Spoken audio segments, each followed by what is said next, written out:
Un nouvel axe de pouvoir se dessine en Europe et en Afrique, redéfinissant des décennies d'alliances stratégiques. Au cœur de cette transformation, l'axe Rabat-Rome-Londres. Une manœuvre géopolitique audacieuse, orchestrée par le Maroc, qui menace d'isoler Paris et de remodeler les flux d'énergie, de capitaux et d'influence.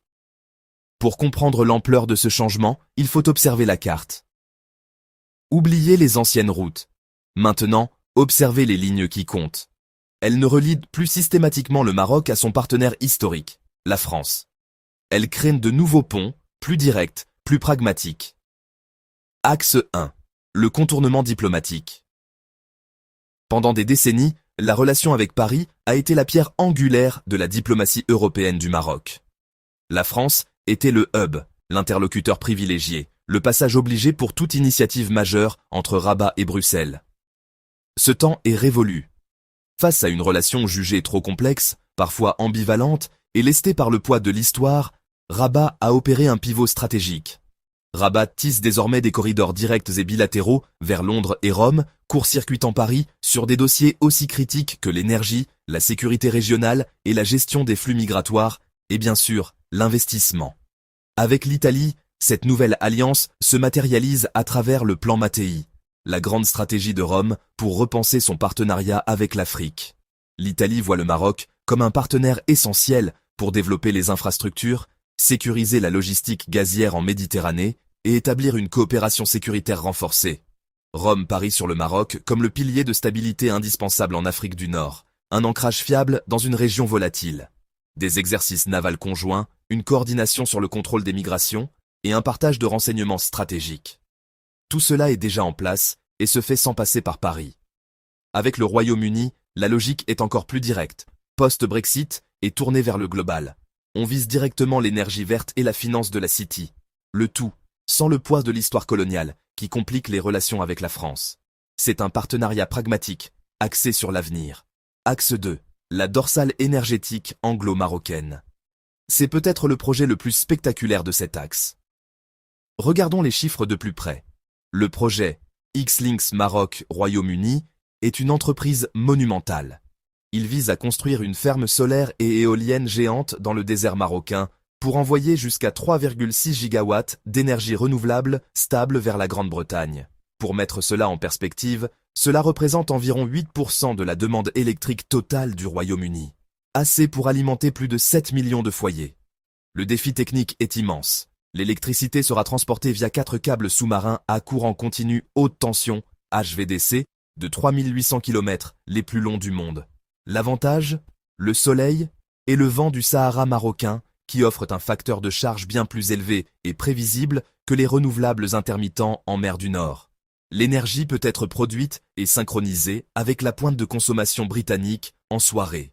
Un moment où l'énergie solaire locale n'est plus disponible. Cela fait du Maroc le premier pilier externe de la sécurité énergétique et de la transition verte du Royaume-Uni.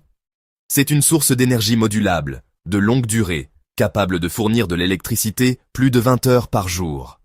C'est une énergie non russe, et surtout non français. Ajoutez à cela des projets pilotes d'hydrogène vert déjà en cours, un potentiel immense pour l'équilibrage du réseau européen. Et vous comprenez pourquoi les capitaux britanniques affluent massivement vers le sud.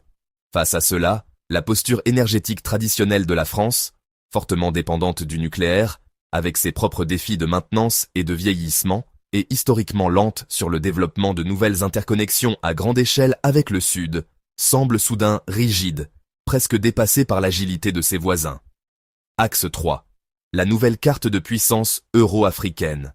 La conclusion est simple. Si vous êtes une capitale européenne et que vous voulez un accès direct, efficace et à faible friction à la croissance africaine, le Maroc est désormais le péage. Il est devenu la porte d'entrée logistique et industrielle. D'abord, les ports. Pensez à Tanger Med. Ce n'est pas juste un port, c'est le hub de conteneurs le plus fréquenté de toute l'Afrique et de la Méditerranée. Il est le point de jonction stratégique reliant les routes maritimes atlantiques et méditerranéennes. Ensuite, la fabrication. Le Maroc est devenu un géant de l'industrie automobile, un producteur émergent de batteries pour véhicules électriques et un acteur majeur de la sous-traitance aéronautique. Toute cette production est prête à l'exportation, fabriquée aux normes européennes, avec une friction logistique et administrative minimale. Les câbles sous-marins les pipelines énergétiques et les routes de données convergeant tous ici, faisant du pays le hub physique et numérique entre les deux continents. Grâce à cet axe, l'Italie sécurise son approvisionnement énergétique et son flanc ouest. Le Royaume-Uni assure une capacité de production d'énergie propre, massive et fiable, indépendante des conditions météorologiques locales et des aléas géopolitiques européens. Et Bruxelles, tout comme les autres capitales européennes, reçoit un message clair. Engagez-vous directement et de manière pragmatique avec Rabat, ou préparez-vous à payer le prix fort en passant par des routes commerciales et énergétiques plus longues, plus coûteuses et infiniment plus risquées. En résumé, la stratégie marocaine est une démonstration de force géopolitique. En se tournant de manière décisive vers Londres et Rome, le Maroc n'a pas seulement contourné Paris. Il a pris son destin en main. Il a redessiné la carte des approvisionnements stratégiques, l'énergie verte et la stabilité sécuritaire vers le nord, les investissements, la technologie et l'accès au marché vers le sud.